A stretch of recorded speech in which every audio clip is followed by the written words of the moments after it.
This is what the Southern California coast looks like these days. Dozens of oil tankers are lined up to provide crude oil for the region, but a lot of it is going unused. Biggest cuts in demand have come from transportation fuels, demand for jet fuel, demand for gasoline, demand for diesel, for the trucking and other transportation industries. As the second largest county in the United States, Los Angeles has millions of cars registered. On a regular day, they would collectively travel hundreds of millions of miles. In the midst of the pandemic shutdown, the number of cars on the roads and planes in the air have significantly diminished the need for gas and jet fuel.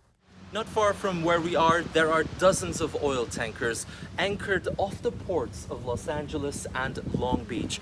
Normally, they would be providing crude oil for a variety of sectors and industries.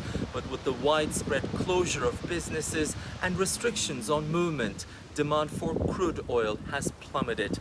And so now an entire flotilla of oil tankers is just sitting off the coastline, serving as floating storage tanks.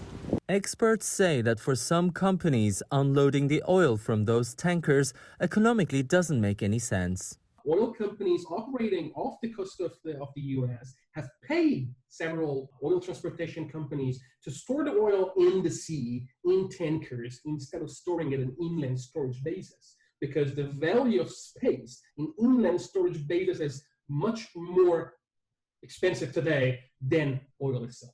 And the buildup of these tankers is causing a backup on the supply chain for crude oil. The crude that was sent to California is now waiting to land.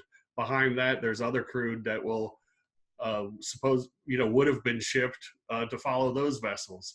Behind that's crude that would have come out of the ground to be sent to the coast somewhere to be shipped to wherever. And all of that is backing up, and the effects have been pretty spectacular. Not so spectacular for several small to mid-sized exploration and production companies that may go out of business as a result. But for the time being, this will continue to be a familiar scene off the Californian coastline until the country's economic powerhouse starts lifting restrictions on movement and businesses.